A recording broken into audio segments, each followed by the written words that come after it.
hermanos, nuestra Biblia y en la palabra de Dios en Marcos, capítulo 9, verso 33 al 35, hermanos. Marcos 9, 33 al 35. Dice así la palabra de Dios, hermano. Y llegó a Capernaum, y cuando estuvo en casa, les preguntó: ¿qué disputabais entre vosotros en el camino? Mas ellos callaron, porque en el camino habían disputado entre sí. Sí, ¿quién había de ser el mayor? Entonces él, sentándose, y llamó a los 12 y les dijo: si alguno quiere ser el primero, será el postrero de todos y el servidor de todos. Y tomó un niño y lo puso en medio de ellos, y tomándolo en su brazo le dijo: el que recibe en mi nombre a un niño como este, me recibe a mí, y el que a mí me recibe, no me recibe a mí, sino a aquel que me envió. Hermanos, los discípulos tenían un problema. En los discípulos había celos. Ellos discutían, ellos peleaban entre sí para saber quién era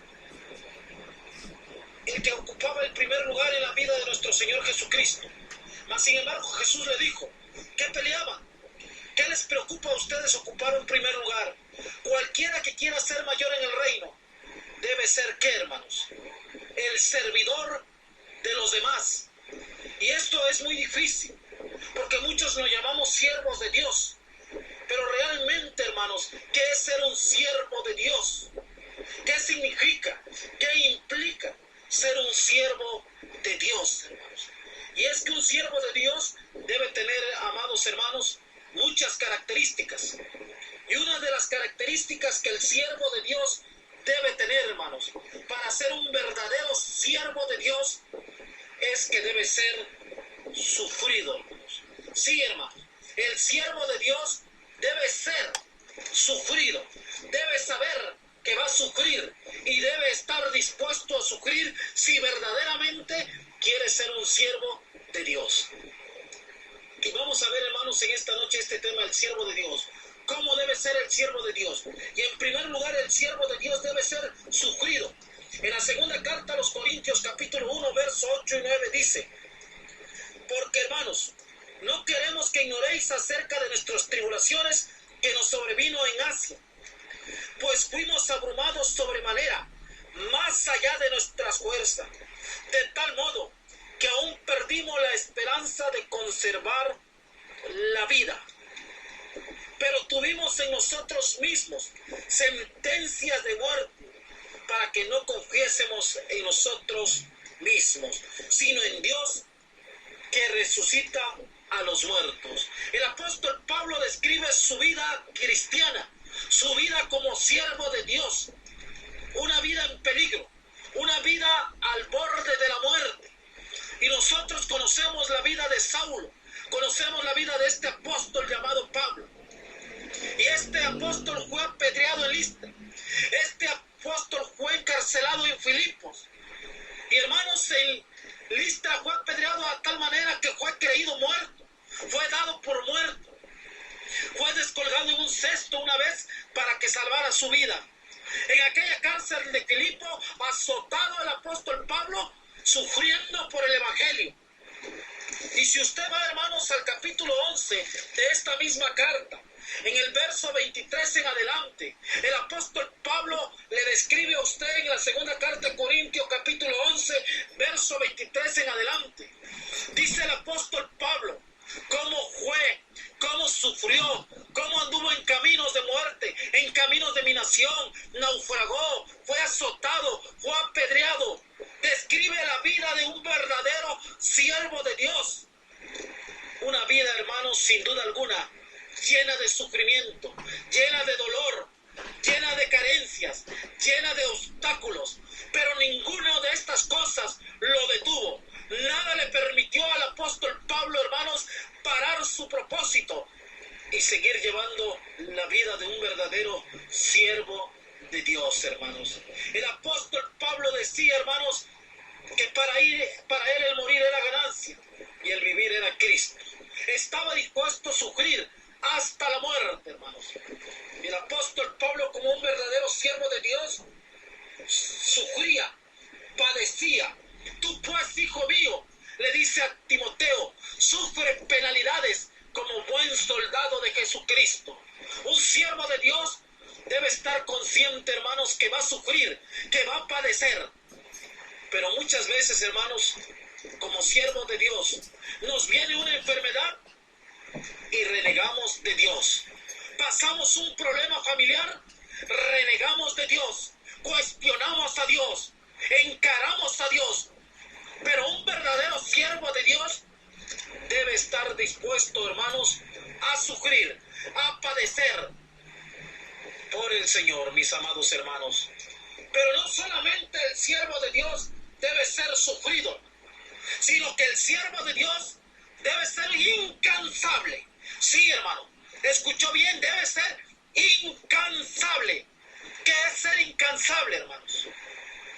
Muchas veces no queremos ser incansables. Dice Gálatas capítulo 6, verso 9.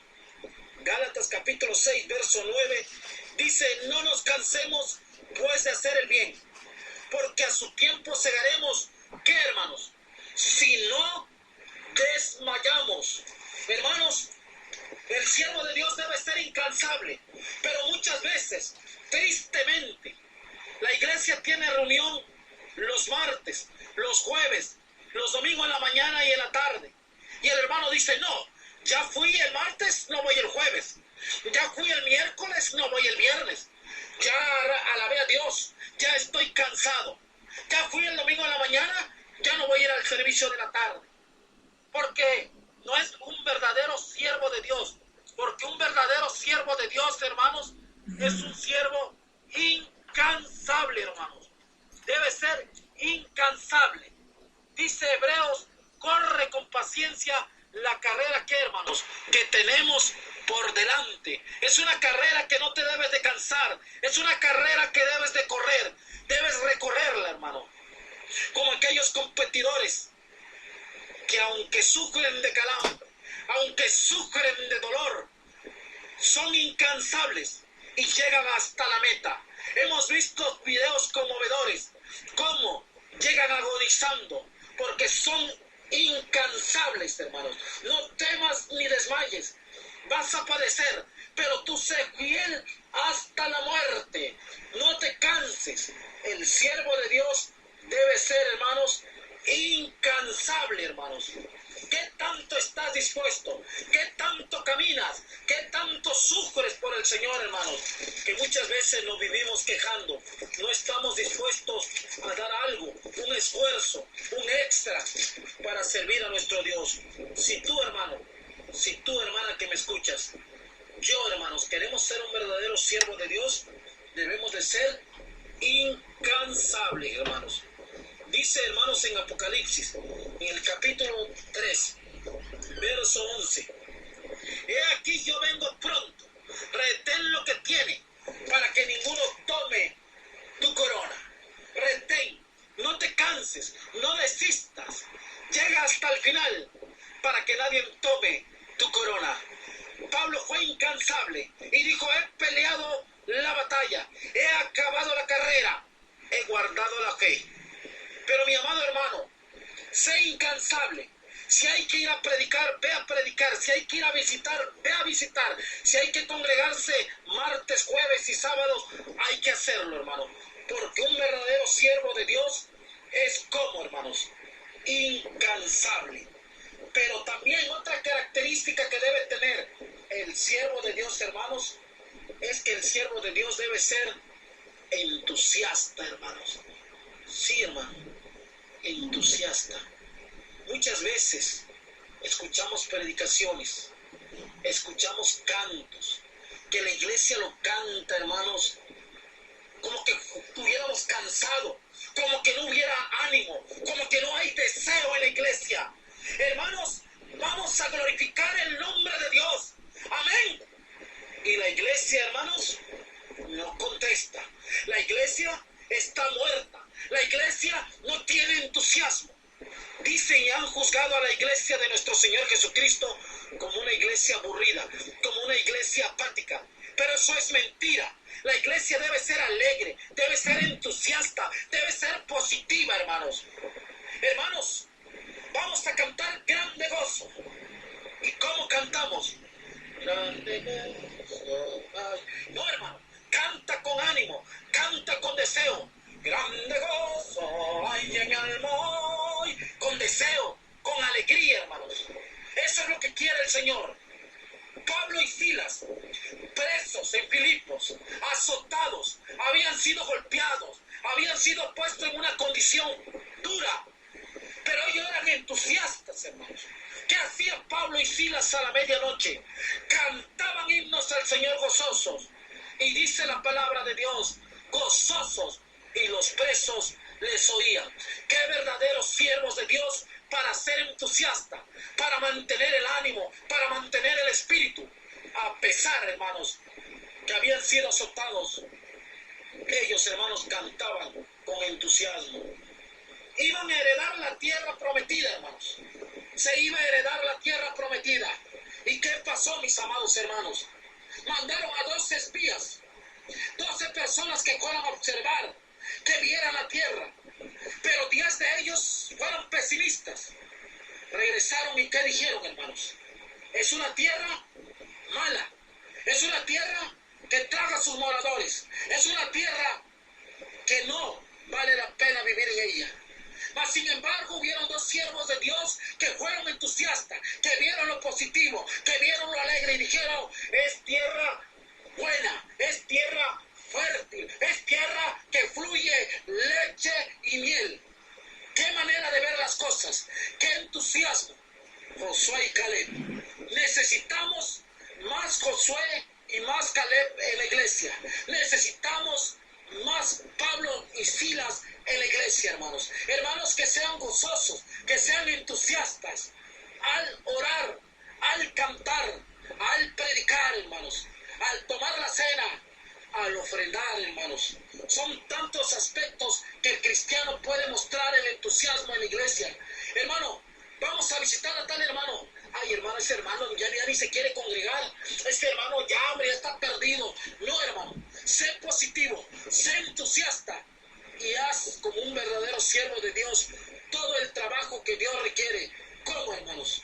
Con entusiasmo, con mucha alegría. Cuando cantes, hermanos, no digas otra vez el mismo himno. Qué aburrido, no, hermano. Canta con entusiasmo al Señor.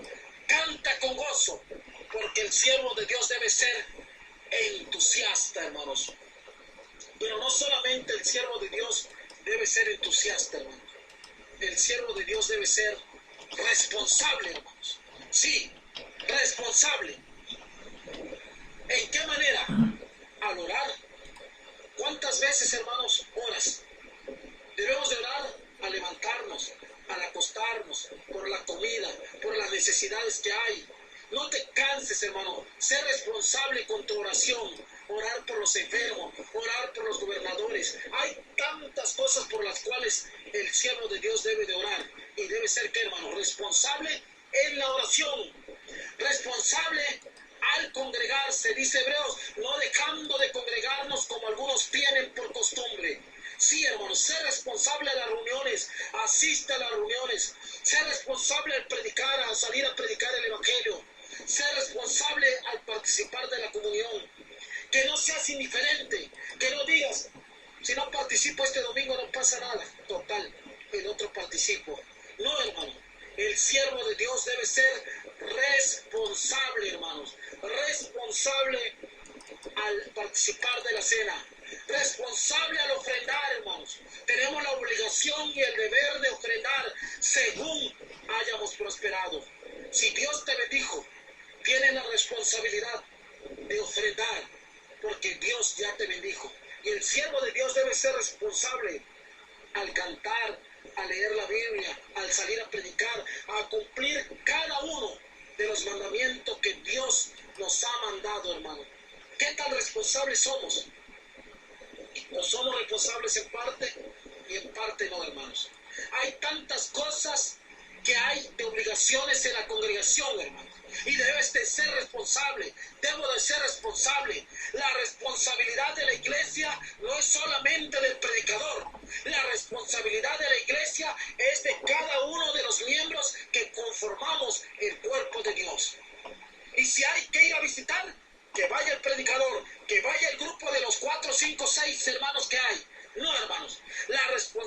es tuya y es mía. Que hay que barrer cuando termina el convivio, hay que lo haga la hermana María, porque ella siempre lo hace. No, hermanos, es responsabilidad también tuya. Tienes que servir porque eres un siervo de Dios, y un siervo de Dios es ¿qué? Responsable, hermanos. Que hay que salir a evangelizar, hay que ser responsable. En cada parte, en cada área que haya trabajo en la iglesia, el siervo de Dios debe ser responsable y no dejar nuestra responsabilidad a los demás. Tú debes asumir un papel de siervo ¿cómo? Responsable en cada cosa que pase en la iglesia. Mirad por vosotros y por todo el rebaño, dice el apóstol Pablo. No nomás mires por ti, tienes que ser responsable de la obra, responsable del cuidado, responsable del mantenimiento. Tanta responsabilidad, mis amados hermanos, que hay en la obra de nuestro Dios. Pero un siervo de Dios, aparte de ser responsable, mi amado hermano, debe ser vigilante, debe cuidar, debe vigilar la obra, debe de vigilar la grey. Pero muchas veces somos siervos para juzgar, para criticar, para ver cómo vienen las hermanas. Mira, esta hermana hizo tal cosa, mira, esta hermana. No, hermano, debes de ser vigilante primeramente en tu vida espiritual. Debes de ver por ti y por todo el rebaño. Mejor ponte a vigilar, hermanos, qué hermano faltó para irlo a visitar, qué hermano tiene necesidad. Esa es la vigilancia que Dios quiere que tú también hagas, hermano. No solamente que andemos viendo ciertas situaciones en la iglesia. Vigilar. ¿De qué manera, hermanos? Vigilar las necesidades, vigilar las carencias de la iglesia, vigilar todo tipo de necesidad que hay en la obra de nuestro Dios, hermano. Esa es la vigilancia que Dios quiere. Dice, velad y orad, porque el diablo anda alrededor buscando a quien devorar, hermanos. Por eso tú debes de ser un siervo vigilante, alguien que cuida la obra del Señor con celo, con fervor, hermanos, que no permites que se hagan, que se enseñen cosas incorrectas en la obra, hermanos. Dios quiere que el siervo de Dios sea un siervo que vigilante, un siervo que cuida tanto su vida espiritual como cuida la obra de nuestro Dios, hermanos. Y también, mis amados hermanos, el siervo de Dios debe ser obediente. Y podemos sacar muchas más cualidades del siervo de Dios. Pero esta última cualidad, hermanos, que veremos es la de la obediencia. Es lo importante, que obedezcamos cada uno de los puntos que acabamos de ver. Obedientes como Abraham, hermanos, que a pesar que Dios le pidió a su hijo, lo que tanto había anhelado, Abraham no dudó, sino que obedeció y fue hasta aquel lugar a ofrecer a su hijo en sacrificio. La obediencia en el siervo de Dios es importante, hermanos. Recordemos que el no obedecer puede traer grandes consecuencias. Recordemos a Naamán. Le dijeron a Naamán, ve y sumérgete en el río Jordán. ¿Y qué dijo Naamán, hermanos? No hay mejores ríos donde yo vivo. Y aquella desobediencia le iba a costar a Naamán regresarse con su lepra. Pero obedeció, hizo caso al consejo de aquel siervo. ¿Y qué hizo Naamán? Se sumergió donde se le había dicho y fue limpio de su lepra, hermanos. Hay que ser un siervo obediente, hermanos. ¿Qué tan dispuesto, mi amado hermano, estás a ser verdaderamente un siervo de Dios? Ya no quieras ocupar el primer lugar como los apóstoles. Mejor cumple estas características de un verdadero siervo de Dios. Y vimos que un siervo de Dios debe ser como, hermanos, sufrido, entusiasta, responsable, hermanos, vigilante y obediente. Realmente, hermanos, ¿qué queremos ser en la vida? Si queremos ser un verdadero siervo de Dios, debemos, hermanos, tomar la actitud de un verdadero siervo de Dios. Recordemos, hermanos, que dicen, el que no vive para servir, no sirve para vivir, mis hermanos. Pidámosle a Dios que nos ayude a seguir adelante, que verdaderamente seamos un verdadero siervo de Dios, hermanos. Y vamos, hermanos, a leer para terminar allá en Lucas, hermanos, en el capítulo 17. Lucas, hermanos, capítulo 17, verso 7. Dice la palabra de Dios así. Lucas 17. ¿Quién de vosotros, teniendo un siervo que ara o pacienta ganado, al volver del campo luego le dice, pasa, siéntate a la mesa? ¿No le dice más bien, prepárame la cena, cíñete y sírveme hasta que haya comido y bebido, y después de esto come y bebe tú? ¿Acaso da gracias al siervo porque hizo lo que le había mandado? Pienso que no. Así también vosotros, cuando hayáis hecho todo lo que os ha sido ordenado, decid, siervo inútiles somos, pues lo que debíamos de hacer, hicimos. Verdaderamente, hermanos, un siervo estaba consagrado las 24 horas de día a su amo y le servía fuera y dentro de la casa. Nosotros, como siervos de Dios, seamos con estas características: sufrido, hermanos, incansable, entusiasta, responsable, vigilante y obediente, hermanos. Y al final, digamos como dijeron, siervo inútiles somos, hermanos. Un verdadero siervo de Dios debe estar dispuesto a llenar estas cualidades, hermanos, si es que verdaderamente somos o queremos ser siervos de Dios. Que Dios los bendiga, hermanos. Gracias por el espacio, gracias por la oportunidad que nos dan a cada uno de nosotros. Dios los bendiga, mis amados hermanos.